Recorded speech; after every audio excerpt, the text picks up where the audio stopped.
ko smo z edit in pa fill uporabljali content aware, oziroma ko smo odstranjevali mozoljčke za uporabo Spot Healing Brush Tool, smo prepuščali Photoshopu, da namesto nas je dovolj pameten, da od nekje vzame. Ne? To pa nam vedno ne da pravih oziroma uporabnih rezultatov. Tako da obstajajo orodja, kjer lahko mi najprej definiramo, recimo, kaj želimo napolniti in potem odkot naj jemlje ta podatek. V tem primeru, recimo, želim jaz odstraniti platnico te knjige, da se kakšen borec za socialno pravičnost ne razjezi, in bomo poskušali napolniti to teksturo z teksturo tepiha, ki je tukaj. In zdaj dajmo označiti tukajle, kjer smo imeli Spot Healing Brush, imamo tretjo po vrsti Patch Tool. Torej, tretja po vrsti, kjer smo imeli Spot Healing Brush. Če imate samo eno vrstico, je to 7. ikonca po vrsti nad čopičem. Če pa imate dve, tako kot jaz, je pa levo od čopiča. Patch Tool oziroma črka J vas vrže direktno na to orodje.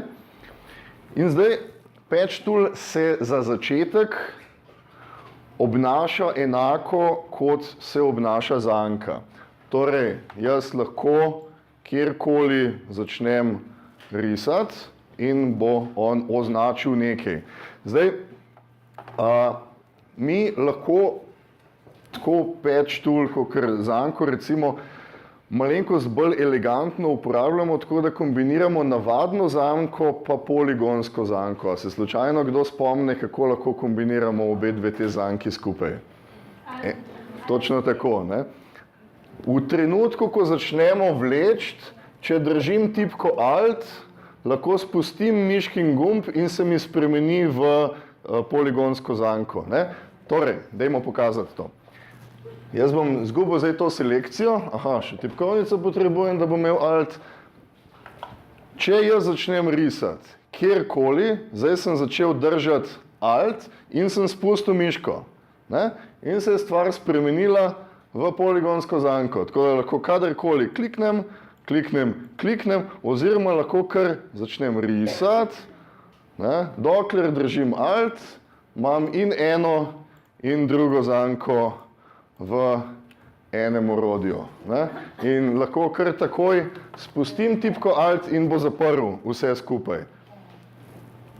Torej, še enkrat, ne? Začnem risati, ne da bi držal tipko Alt, držim miškin gumb, držim tipko Alt in lahko zdaj spustim. Ne? In imam poligonsko zanko in če držim in rišem, imam lahko navadno zanko, če pa spustim, imam pa poligonsko zanko. Ne? In ne da bi jaz rabil zdaj tole zaključiti, lahko samo spustim Alt in se stvar zaključi. Potem je samo navadna zanka. Torej, pač moraš cel cajt držati miško in risati, ne?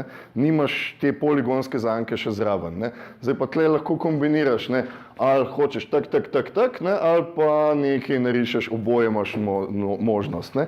Enako bi bilo z navadno zanko, ne? Tako da recimo ni vam potrebe skakati na poligonsko zanko oziroma se odločati med enim pa med drugim, lahko imate oboje v enem orodju za uporabo tipke Alt. Torej, gremo v Patch Tool in gremo malenkost bližje v tole knjigo, tako da si jo lahko jaz zdaj označim. In dajmo si jo označiti tako, da bomo dobili še tale del senčke zraven. Ne? Torej, da dobimo in platnico in senčko zraven. Veš kaj, boš videla zato, ker je ena težava in sicer ta slika je v perspektivi. Ne? Če preveč v bistvu vzameš, ne boš imela nikjer napolniti orodje. Okay. Torej, zdaj imamo to izbrano in jaz bom šel malenkost ven, toliko, da lahko dobim tale prostorček. Zdaj, od kje bi lahko dobili ta podatek? Saj nimamo kakšnih velikih možnosti, malenkost višje. Torej, za uporabo patch toola, zdaj sem v patch toolu, preprosto kliknem na to selekcijo in začnem iskati. In zdaj, glejte, zato ker cel cajt, ko spreminjam selekcijo, lahko tukaj vidimo točno, kaj bo on poskušal napolniti. In zdaj poskusite to dobiti, zaradi tega, ker ima ta tekstura od tepiha eno specifično nadaljevanje, ki je, bi bilo fajn, da se mogoče določene točke tukaj nadaljujejo. Ne bodo se nadaljevale popolnoma, zaradi tega, ker smo v perspektivi, ampak bo pa good enough. Torej, v trenutku, ko smo, preprosto spustimo in on je to stvar napolnil.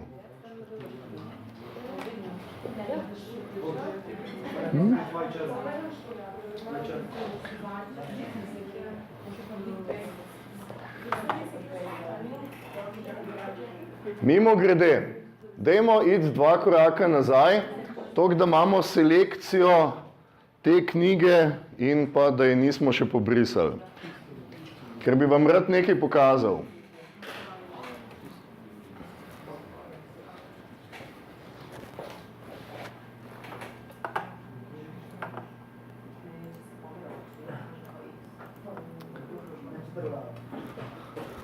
Nič vam ne bom pokazal, zato ker sem jo odstranil to komando.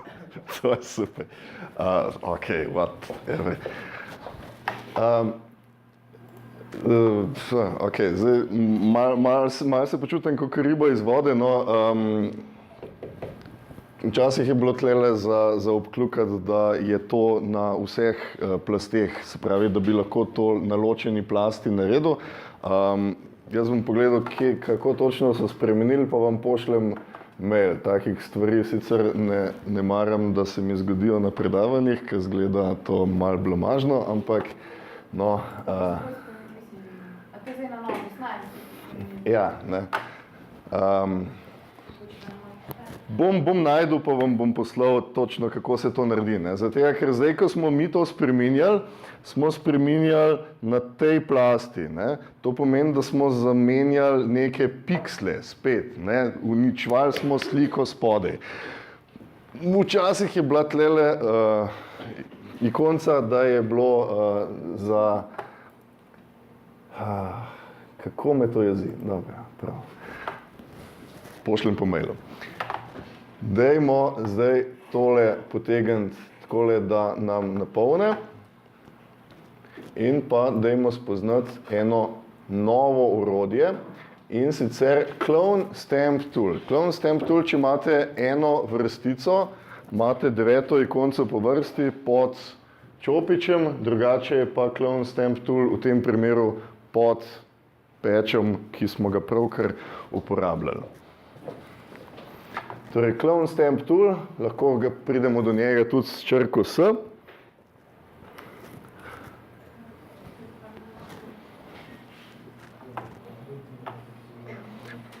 In zdaj, Clone Stamp Tool je bil prvo orodje v Photoshopu, ki je omogočalo kopiranje, se pravi, da si lahko vzel iz enega dela dokumenta in premaknil na drugega. Je prvo in tudi najbolj, kar se tega tiče, neumno. Torej, on vse, kar bo znal, je, da vzame iz enega dela dokumenta in bo prekopiral na nek drug del dokumenta. Za razliko od prejšnjega okolja, ker me je to zdaj našlo, imamo tukaj tale del, tole mi je manjkalo v prejšnjem orodju, tukaj imate spustni meni sample, in lahko rečemo all layers ali pa current layer. Pa dajmo to za hec narediti, da boste videli, kaj sem želel, sicer z drugim orodjem, ampak vseeno. Torej, dajmo narediti eno novo plast. nad kužkom eno novo plast in pa tukaj le zgore, kjer imamo sample, izberite all layers. Ja? En nov layer, ki sem ga naredil, samo toliko, da nisi na kužkih. Ja? In zdaj, kako dela Clone Stamp Tool? Z tipko Alt se postavim na nek del slike in lahko vidite, da se kurzor spremeni v en tak majhen nišan in kliknem. Torej, za tipko Alt kurzor se mi je spremenil in sem kliknil, da sem definiral, dajte vsi za hec klikniti na smrček od tega le kužka.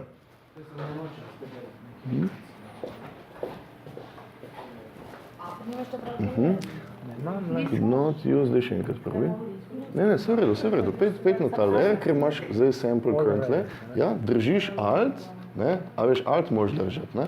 Ja, evo, ne. Samo enkrat klikam, evo, to je to. Za enkrat. Lahko spustiš Alt, zdaj. Ja? Ja. Tako, klikneš, ne, spustiš Alt. Še ničesar ni. Zdaj smo samo definirali začetno točko. Torej, z tipko Alt smo definirali začetno točko. Mimogrede, ne, če pogledate moj zaslon, lahko vidite, da kamorkoli premikam miškin kurzor, z mano potuje smrček, ne? Ne? Dajva pogledati. Se pravi, dajva... Ja, ja. In tukaj, tukaj je sample, all layers, ne? Zdaj pa bo, ne? Evo, zdaj tudi smrček potuje že zraven. Super. Ja? Hvala. In zdaj dajmo še nekaj. Eno izmed možnih sprememb, da spreminjamo velikost čopiča, je tako, da desno kliknem kamorkoli na dokument in tukaj spremenim size.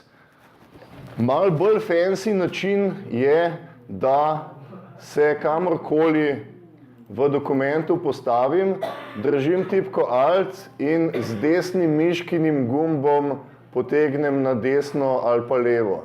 Torej, držim tipko Alt in z desnim miškinim gumbom potegnem na desno ali pa levo, tako da lahko takoj vidimo kakšna, mislim, zelo vizualno, lahko vidimo, kako velik. Ja, držiš Alt, ja, in potem samo z desnim evo, ne? In lahko zelo hitro spremenite velikost čopiča, če pa potegnete gor pa dol, boste pa spreminjali trdnost čopiča, se pravi, koliko zelo mehki so robovi tega čopiča. Enako, ne? Držite Alt in potem potegnete gor ali pa dol. Ja? Torej, zdaj lahko recimo vidite, da ker sem povečal ta čopič, je dosti večji smrček in zdaj bom recimo začel risati tukaj le, zdaj jaz držim miškin gumbek in ne, sem začel dobesedno klonirati del slike. Tudi tukaj lahko vidite, da medtem ko se premikam, ne, mi cel čas kurzor kaže, od kod jemlje. In lahko skopiram še enega psička sem, ne. Torej, za uporabo Clone Stamp Toola ni nobene pameti. On bo vzel točno to, kar vidi tukaj in bo začel kopirati. Zdaj pa pojdimo en korak nazaj. Edit pa Undo Clone Stamp in pa izberemo pod Patch Tool je Healing Brush Tool. Torej, tam, kjer smo imeli prej Patch Tool, eno višje je Healing Brush Tool. To je eno generacijo izboljšano to isto orodje, torej imamo možnost najprej definirati izvorno točko, ampak Dajmo tukaj le še izbrati sample all layer, zato ker smo spet na drugi plasti in želimo na celem dokumentu delati. In v trenutku, ko imamo to, lahko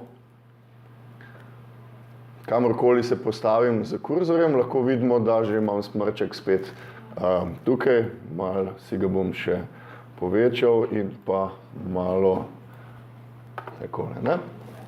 In zdaj pa poglejte, v trenutku, ko jaz začnem risati z healing brushem, bo rezultat konkretno drugačen, ne? Zato, ker bo on poskušal z obstoječo teksturo, ki je spodaj, nekako združiti te slike skupaj, ne? On bo poskušal ohranjati to teksturo, ne uničevati teksture, ne? In združiti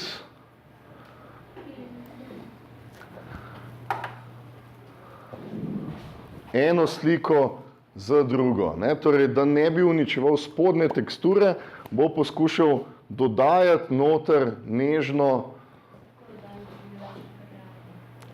s tem, da razmišlja cel čas, kaj je spodaj pod njim, ne? Še posebej, če delate na koži ali pa na nekem ozadju, ki je zelo teksturirano, so večinoma rezultati dosti bolj kvalitetni, če uporabljate healing brush, zato ker bo poskušal eno sliko z drugo nekako združiti, ne? Ne bo kakor, da bi pač direktno prepopali eno čez drugo, ne? Moja prejšnja prijetna izkušnja pred celim razredom, ko nisem našel te opcije, nisem se spomnil, da je tukaj na spustnem meniju, če si izberem Content Aware, pa imam naenkrat to možnost, ne. Tale stvar mi je manjkala, ne. Torej, zdaj bi recimo lahko se postavil na eno prazno plast, ne, si recimo nek delček izbral, ne, in na tej prazni plasti zdaj recimo, ne, poskusil, samo sekundo, edit, undo, pa dajmo skriti tega kužka, pa dajmo recimo tega drugega kužka. Takole, ne, naprimer tole.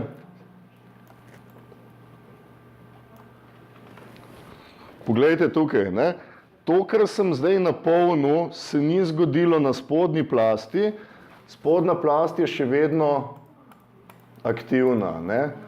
Cel ta patch tool efekt, ki se je zgodil na plasti, ki je ločena, ne, tako da bi lahko kadarkoli zdaj to ločeno plast jaz premaknil, ne, in deformiral po mili volji. To pomeni, da si nisem uničil tistega, kar je spodaj pod to plastjo bilo.